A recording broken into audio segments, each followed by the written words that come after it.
প্যারেন্টসরা এখন কোনো অ্যালাউ নেই এখন।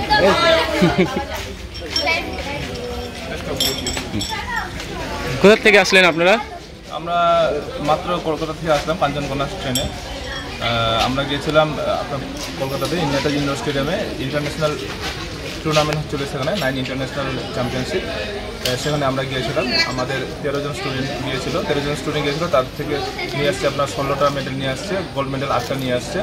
আর আমরা সত্যি খুশি, মাদারিহাটবাসীর জন্য এটা খুব গৌরবের কথা যে এই ছোটো জায়গা থেকেও এখানকার স্টুডেন্টরা খুব সুন্দরভাবে, এখান থেকে স্টুডেন্টরা উপরে গিয়ে খেলতেছে, ইন্টারন্যাশনাল খেলতেছে। এর থেকে আর আমাদের ভাগ্যের আর গর্বের কিছু নেই। তাছাড়া আমাদের যে একাডেমি মাদারিহাট তোরাই Dooars karate do academy, supported by Madarihat karate do academy, এখানকার ছাত্রছাত্রীরা প্রচুর ছেলেমেয়ে ক্যারাটে স্পোর্টস কোটা থেকে চাকরি পেয়েছে।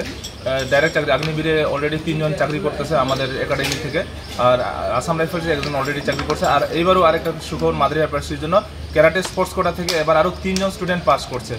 এবার আশা রাখছে এই 3 জন স্টুডেন্টও যদি এরা এরপর রানিং আছে, রিটার্নে পাস করছে, ওদের ফিজিক্যালি ফিটনেস খুব ভালো আছে। এই যে 3 জন স্টুডেন্ট, আমি আশাবাদী যে এই 3 জন স্টুডেন্ট যারা স্পোর্টস কোটা থেকে পাস করেছে ওদের ফিউচারে চাকরি হবে। তাছাড়া আমাদের আরও একটা গর্বিত বিষয় যে আমাদের একাডেমি থেকে স্পোর্টস কোটা একজন মেয়ে চাকরি করছে আর্মি পুলিশে।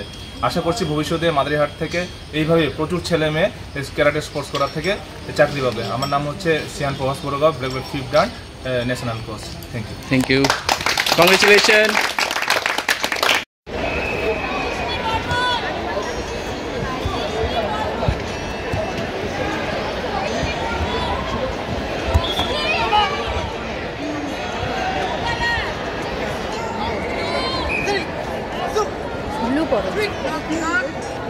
হ্যালো,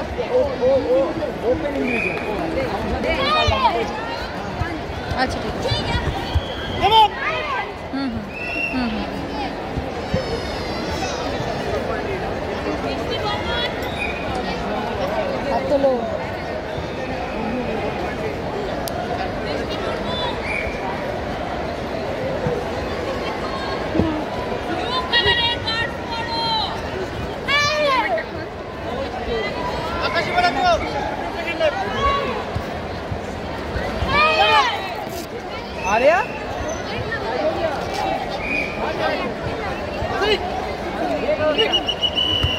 হ্যালো, খেলা হয়ে গেছে? ফাইটের আগে বল ওয়ার্ম আপ করে নিতে, বাবা ফোন করেছিল। ফাইটের আগে বল ওয়ার্ম আপ করে নিতে, তোর বাবা আমাকে ফোন করেছিল।